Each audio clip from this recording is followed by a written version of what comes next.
Welcome to the DCTV News at Noon program. I'm Kelsey Kiesling. And I'm Kendra Cook. The Southwest TV Translator Association underwrites the news, and Dolores County Broadcasting Network provides the support for DCTV. Here at the News at Noon show, we assemble the best and most interesting news we can find from the area, and Jerry Tope brings you the local weather and related news.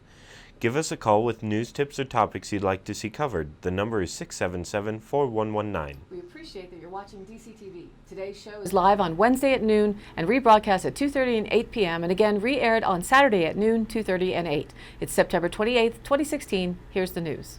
Crews working for Atmos Energy caused a widespread gas outage when they accidentally hit a natural gas line near East 4th Avenue and 5th Street in Durango, according to the Herald. They inadvertently pulled a service line out of a main, city engineer Greg Boyson said. The outage has affected several hundred customers, but an official statement did not describe the boundaries. It said crews will go door to door to relight pilot lights for natural gas appliances at businesses and residences. Tuesday afternoon, crews were working on 5th Street and in the alley between East 3rd Avenue and East 4th Avenue to restore service. Tuesday morning, Durango firefighters were monitoring repairs to the 6-inch line because it had gas in it. The firefighters left around 1 p.m. because the gas in the broken line had been cleared, Fire Marshal Corolla Hanks said. An emailed statement from Atmos Energy said crews are working to restore natural gas service to several hundred customers following the natural gas outage just after 12:45 p.m. If you do not have natural gas service, call the Customer Service Center at 888-286-6700. If you smell gas, as always, please leave the area immediately, and from a safe distance, call 911 and the Atmos Energy emergency line, which is 866-322-8667. Dolores County Commissioners last week approved the construction of a 20-foot communications tower for Williams Gas Pipeline, which will be installing a device for their use only to indicate low gas levels to identify problems as quickly as possible to avoid complete gas interruptions that cause pilot lights all over a town to have to be relit, such as this case in Durango. According to the Cortez Journal, New Mexico State Police say a Cortez man has died in a rollover crash north of Shiprock. A news release states that 29-year-old Kyle Knapp lost control of the vehicle he was driving around 6 a.m. Tuesday. New Mexico State Police officers were dispatched at 6:10 a.m. Tuesday to mile marker 98 on U.S. Highway 491 after receiving reports of a single vehicle rollover crash, the release states. Knapp was pronounced dead at the scene. A preliminary investigation indicates the vehicle was headed south on the highway when Knapp entered the southbound shoulder and lost control of the vehicle, the release states. The vehicle crossed both lanes of traffic and then rolled several times after it entered the northbound shoulder, according to the release.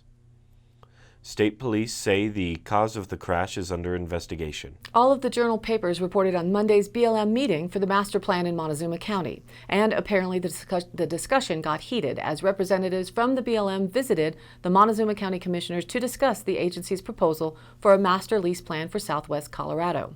This week, the state BLM office in Denver announced it would submit a proposal to Washington, D.C. for approval. The controversial plan would regulate oil and gas development in Montezuma and La Plata counties. The BLM has considered a plan for 2 years, with multiple public meetings around the region. After months of public meetings and information gathering from a subcommittee, the Southwest Resource Advisory Committee last month reached an impasse on the MLP. Members of the 15-member committee could not pass a resolution endorsing or condemning it. Monday afternoon, Commissioners Keenan Ertel and Larry Don Sukla both were visibly upset as they listened to Connie Clemenston and Justin Abernathy of the BLM Tres Rio field office. They explained reasons for the agency's decision. Ertel said even though the BLM hosted public meetings to gather input on the plan, BLM officials thought only of the agency's wishes. Quote, "We have to go through this long, drawn-out process until it's what the BLM wants," Ertel said. "The process works out great as long as it's what the BLM wants." Proponents of the MLP say the BLM's previous 2015 study, a resource management plan, failed to look at the overall impact oil and gas extraction would have on valued resources, such as the escarpment to Mesa Verde National Park and the renowned mountain biking system at Phil's World, just east of Cortez. The master lease plan faced opposition from energy companies that claimed it would place undue hardship on future development, and commissioners in Montezuma County, which relies heavily on property taxes from the industry, as do many other counties around the state. The commissioners have opposed an MLP, arguing that the BLM's recently updated resource management plan adequately regulates oil and gas. The commission supported a plan amendment, however, that would make the Phil's World Bike Park off-limits to development. Sukla complained that BLM staffers were devoting more time and attention to the MLP while stalling on responsibilities that would move along the Phil's World expansion. It took the agency a year to go through 350 pages of public comments on the MLP, Sukla said. However, the BLM has received far fewer comments on the Phil's World expansion, and the agency has taken 7 years to decide on that proposal, the commissioner said. "We're calling your bluff here," Sukla told Clemenston.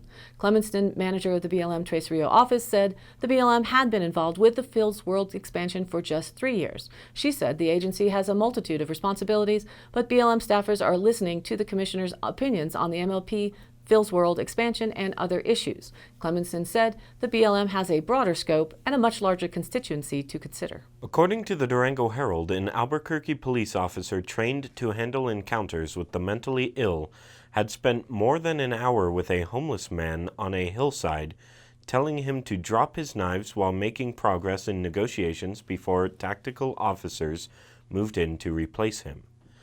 Officer Michael Monette, who is specially trained in crisis intervention, testified Tuesday in the trial of 2 officers charged in James Boyd's 2014 shooting death. He recalled trying to calm Boyd, who suffered from schizophrenia and had shouted death threats at officers.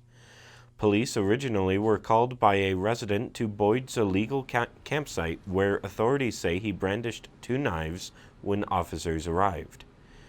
"I believe Boyd said he didn't understand why we were up there because he wasn't causing any harm," Monette said while under questioning from a prosecutor. "He did say he felt his knives were protecting him as much as our guns were protecting us." Special Prosecutor Randy McGinn argues that a series of flawed decisions by police, from removing Monette to rushing a plan to deploy a flashbang grenade, a K-9, and other less lethal force, escalated the encounter and led to Boyd's shooting death. The trial underway for now retired Detective Keith Sandy and former Officer Dominique Perez, both charged with second-degree murder in Boyd's death, has placed focus on law enforcement encounters with the mentally ill at a time when shootings by officers of black men have sparked widespread debate over police use of force. Boyd, 38, was diagnosed with paranoid schizophrenia, had a history of violence, and had clung to a persona of a U.S. Defense Department official during the standoff in the foothills of the Sandia Mountains. Much of McGinn's case during the first 7 days of the trial has targeted Sandy more so than Perez, saying the detective was behind some of the decisions that sent the standoff into chaos, including the one to interrupt Monette's negotiations. Sandy's defense team raised the point during the cross-examination of Monette that the 2 officers never worked together and never interacted the evening of the standoff that ended in Boyd's death. It may get harder to illegally run a vacation rental and dodge associated taxes in Durango in the next few months, according to a story in the Durango Herald. The city is planning to contract with Host Compliance to track down the addresses of illegal short-term rentals and with Airbnb to collect lodgers and sales tax. These are just a few policy changes regarding vacation rentals discussed Tuesday by the Durango City Council. Councilors also asked staff members to explore options for regulating short-term room rentals across town and limiting how many vacation rentals will be allowed along the North Main Avenue corridor. Most changes aim to help preserve housing for residents within the city. Growing numbers of vacation rentals in resort towns tend to make tight housing markets worse. The city has already capped the number of vacation rentals that can operate in the historic neighborhoods, and it requires permits for all rented homes. Durango is perceived to be truly a unique leader in these ordinances, Councilor Dean Brookies said. Host Compliance will provide addresses of illegal rentals to the city, and that will help make the rules easier and less time-consuming to enforce. Information from the company could be coming in the next 4 to 6 weeks, Director of Community Development Kevin Hall said. Once the city contacts those running illegal vacation rentals, about 80 to 90% either take down ads or change them to at least a 30-day rental, planner Scott Shine said. Those who operate illegally may pay taxes anyway through a proposed contract between the city and Airbnb. Airbnb is an international online company that allows people to list homes or rooms as vacation rentals. Under the contract, Airbnb will collect taxes for the city and turn them in on a monthly basis, Finance Director Julie Brown said. Other Colorado towns and the state are considering a similar agreement. Councilors also would like to pursue new policy around short-term room rentals. The board sees single-room rentals as an opportunity to help support home ownership, and they would like to see regulations to govern them all over town. The key is to keep one permanent resident in that space, Brookie said. The city would likely go through an extended public process to allow these kinds of rentals in all neighborhoods, planner Vicki Vandegrift said. However, the city is starting a pilot program to allow them in residential agricultural areas that have large lots and generally are found near the city's borders. On October 4th, the council will have a public hearing about this change. According to the Durango Herald, it celebrated as one customer after another won trophies in mountain biking, and now mountain bike specialists earned a trophy of its own. While it frequently rates among the top mountain bike stores in the country, 2016 is the year the store was named the best mountain bike shop in the U.S. Co-owner Ed Zink picked up the statue at the Interbike Industry Trade Show in Las Vegas last week. The contest began when Mountain Bike Specialists was selected as one of America's best bike shops by the National Bicycle Dealers Association. After a screening, including a questionnaire and secret shopper, it was up to customers to vote to put the store over the top. We believe this award goes to our customers who have supported the store for more than 47 years, said store manager John Glover. And now, here's our weather report. Apparently, the NWS people in Grand Junction know where to get their tea leaves. And the system to the northwest has caused shifts, as they've been saying they might. The high-pressure system we have had is indeed on its way out, as forecast by them and the North American Meteorological Service. I often wish the NWS staff in Grand Junction would express more confidence in their local expertise. Almost all of the time they are correct and far closer to reality in spite of the reservations and differing opinions given by the GFS, which is the Global Forecast System, and the ECMWF, European Center for Medium Range Weather Forecasts. But it does take some sort of wizardry to do what they do and do better than the others, even with the lack of area weather radar. And the moisture drawn up from our south in the form of Tropical Storm Rosalind's remains will result in showers and thunderstorms over the higher terrain. This will spread to the west and to our north as the day goes on. Activity is expected to continue overnight. Precipitable water levels that I always want more estimates or measurements of than are apparently available for our immediate area are less than an inch today, but expected to climb tomorrow. So Thursday will be more active, and southeast Utah has a potential for heavy rain and flash flooding. Warmish for today and tonight, but lowering tomorrow. Thursday night has a better precipitation likelihood than tonight. Friday morning we'll see some activity as well, and then a drier Saturday, but still with moisture as the low from the northwest moves eastward. Sunday evening, quite a strong jet stream that will push this incoming system to the east will vacuum in a new one. The result will be late afternoon snows at 12,000 feet, lowering to 7,500 foot overnight and into Monday morning across the northern and central parts of the state. A large upper level low is forecast to track slowly across the Great Lakes and the Ohio Valley, and cool conditions and numerous showers are expected in the vicinity of that low with an unstable atmosphere in place. It will certainly feel like fall across those areas. This upper low will move across the central Appalachians and the Mid-Atlantic region by Wednesday night. There will be increasing amounts of Atlantic moisture wrapping northwestward ahead of this system that will lead to a heavy rain event from Virginia to Pennsylvania. Rainfall totals within this moisture plume may be on the order of 3 to 6 inches for some areas. especially where heavy showers and thunderstorm activity develop repeatedly over the same area. This could lead to flooding issues. Conditions will be mostly sunny and pleasant across much of the central U.S. westward towards the northern Rockies. Across the west, modest moisture combined with weak energy aloft will support afternoon showers and thunderstorms over parts of the southwest and southern Rockies through Friday. High temperatures over the next 5 days will be mostly near 70 until Monday's mid-60s. Lows will start with the mid-40s and lower to the upper 30s for Sunday. Monday night at 30 at this point, and at this point looks more likely to freeze than late last week's warnings that didn't quite make it. Now back to the news. According to the Durango Herald, the percentage of American adults who read literature, any novels, short stories, poetry, or plays, fell to at least a 3-decade low last year, according to a new report from the National Endowment for the Arts. In 2015, 43% of adults read at least one work of literature in the previous year. That's the lowest percentage in any year since NEA surveys began tracking reading and arts participation in 1982, when the literature reading rate was 57%. The NEA's numbers released last month are meant to capture reading for pleasure. They explicitly exclude required readings for work or school.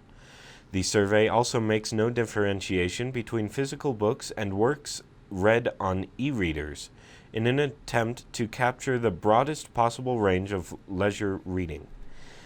But the biggest driver of literary reading appears to be education. About 68% of people with a graduate degree engaged in literary reading in 2015, compared with 59% with a bachelor's degree and 30% of those with only a high school education.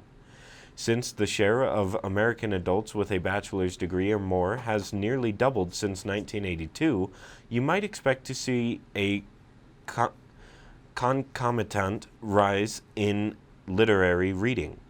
But that hasn't happened. Indeed, previous research by the NEA has found that drops in the literary reading rate have happened across the board among all ages, races, and educational levels. But that analysis did point to some other possible drivers of the decline in literary reading. There are a lot more products and platforms competing for your attention today than there were 30 years ago. Video games have exploded in popularity, and movies have transformed from something you did at the theater to something you do at home. Perhaps most important, the internet, with its infinite distractions, did not exist 30 years ago. Does it even matter if people are reading fewer works of literature? What if we're reading less Tolstoy, but filling the void with, say, Facebook statuses from our friends and articles we read online? That may or may not be the case. The NEA's surveys don't ask people how many tweets or angry web comments they read. But it's clear that when people don't read literature, they miss out on a unique reading experience that no other type of writing can match. A number of recent studies have demonstrated that fiction, particularly literary fiction, seems to boost the quality of empathy in the people who read it, their ability to see the world from another's eyes. And good works of literature, particularly novels, can grant you direct access to another person's mind, whether it be the mind of the author or of one of their imagined characters, in a way that few other works of art can. So if we're reading less literature, it stands to reason that we may be becoming a less empathetic country as a result. Research tends to bear this out. If changing reading habits are indeed making us less able to see things from other people's points of view, that could have drastic consequences across the board. Daily, if you've been attending to our weekly atmospheric CO2 report, you may have noticed our teleprompter seems to have, there we go, report, and have not noticed that the data comes from the NOAA ESRL for Earth System Research Laboratory, Mauna Loa Observatory. The location might give a clue to some things. Clue to what? For one thing, the values reported. Some take a look at the slight decline in those values and conclude that either there is no problem or that the war regarding climate change via pollution is already won. That would be an erroneous conclusion. So this report is further information on the subject and comes to us courtesy of Rob Monroe from the Scripps Institution of Oceanography. Robert Monroe is an award-winning journalist and senior science writer at University of California, San Diego Scripps Institution of Oceanography. As a newspaper reporter, Monroe covered city government, the courts, business, science, and technology, writing for the Inland Valley Daily Bulletin in Ontario, California, and the Daily News of Los Angeles. His stories have won awards from the Society of Professional Journalists, the California Newspaper Publishers Association, and the Associated Press. In 2000, Monroe joined the staff of Scripps Institution of Oceanography's Explorations magazine. He reports on scientific developments in oceanography and earth sciences and offers for our continuing education this missive. We are now approaching the annual low point in the Mauna Loa CO2 curve, which typically happens around the last week of September, but varies slightly from year to year. Recent daily and weekly values have remained above 400 parts per million. From this, it's already clear that the monthly value for September will be above 400 parts per million, but probably around 401 parts per million. September is typically, but not always, the lowest month of the year. The low point reflects the transition between summer and fall, when the uptake of CO2 by vegetation weakens and is overtaken by the release of CO2 from the soils. Is it possible that October 2016 will yield a lower monthly value than September and dip below 400 parts per million? Almost impossible.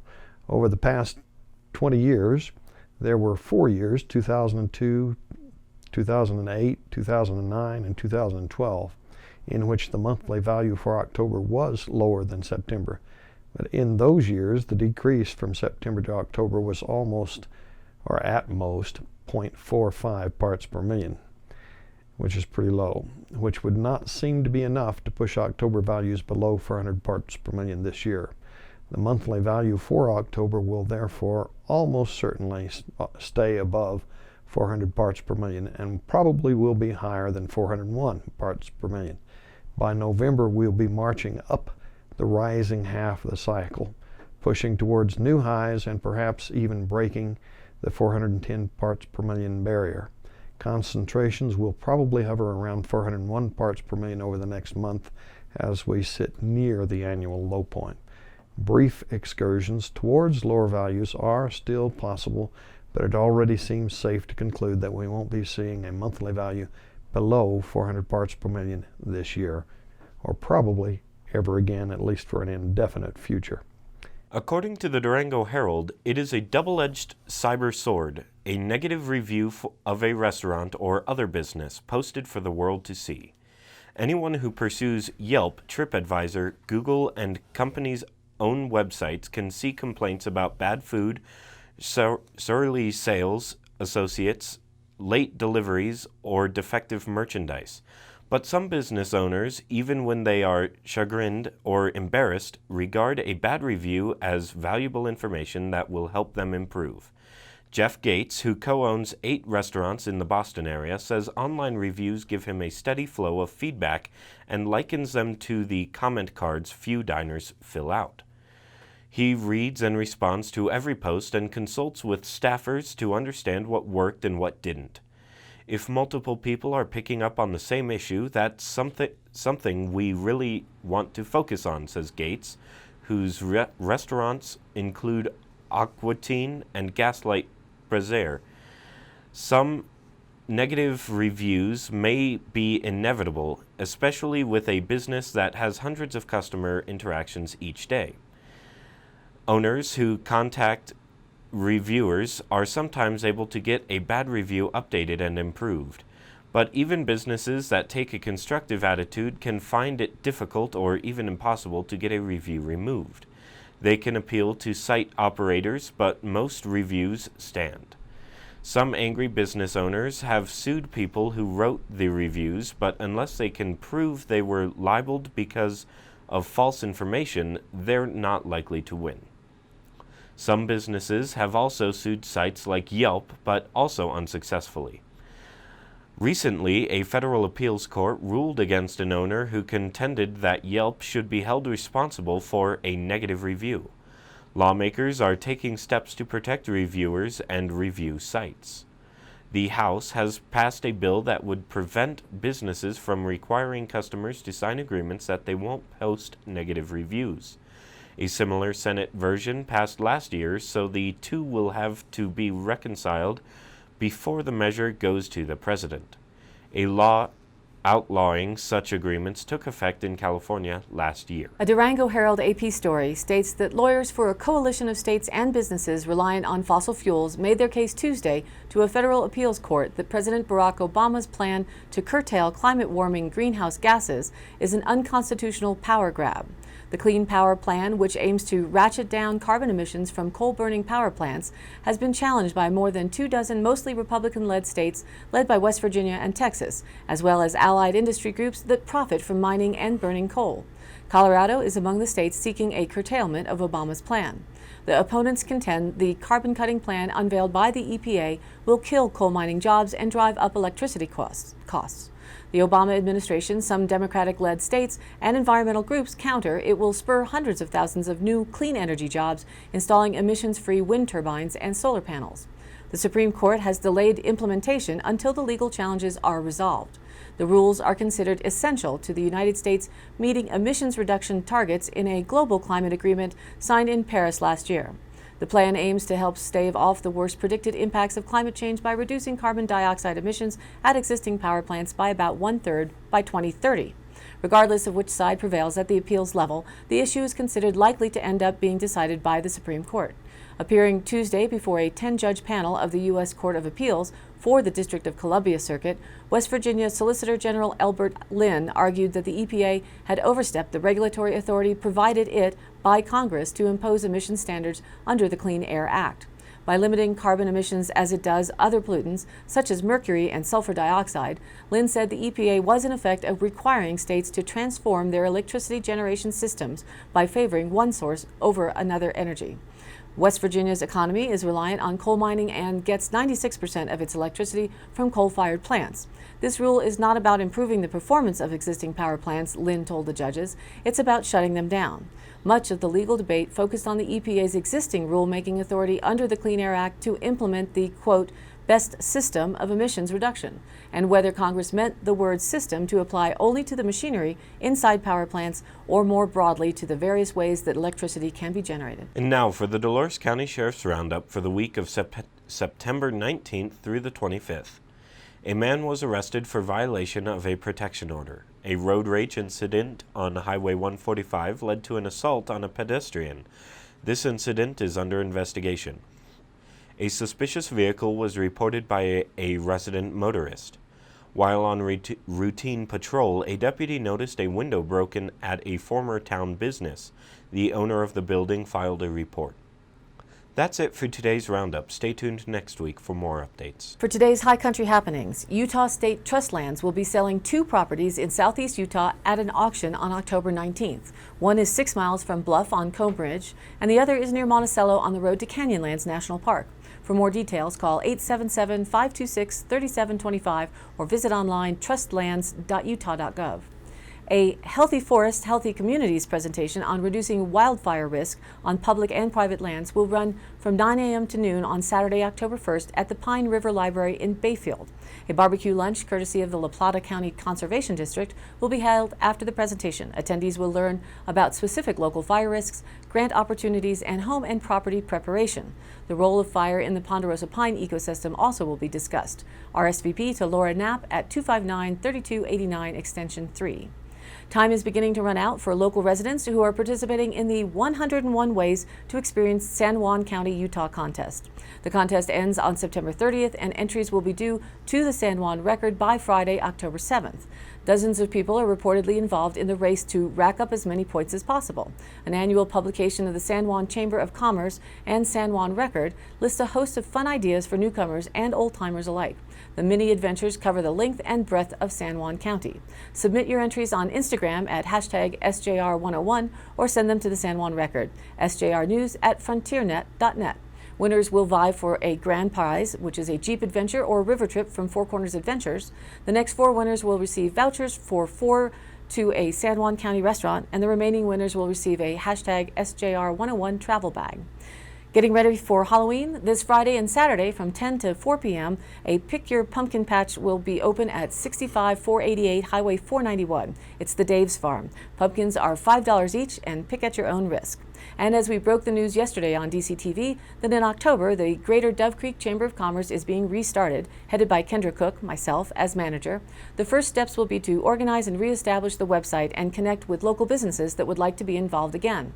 Thursday, October 6th, there will be an informal first gathering at the State Line Bar and Grill for those who would like to give their feedback and reconnect with business owners. We'll be meeting from 5 to 6 p.m., open to anyone interested. The email address is greaterdcchamber@yahoo.com. All of these happenings are posted up on our DCTV News at Noon Facebook page, along with the embedded YouTube replays of the live show and the exclusive DCTV 5-day forecast. If you have an event, you can email us here at the studio, dcbnnews@gmail.com, or call us at the station 677-4119, and we'll be sure to get it on air. Thanks for tuning in. A reminder that this program is aired live at noon Monday through Wednesday, then rebroadcast at 2:30 and 8 p.m., and again aired Thursday, Friday, and Saturday in the same order at noon, 2:30, and 8 p.m. each day, respectively. And again, check us out on Facebook. We'd love for you to like us there and spread the word.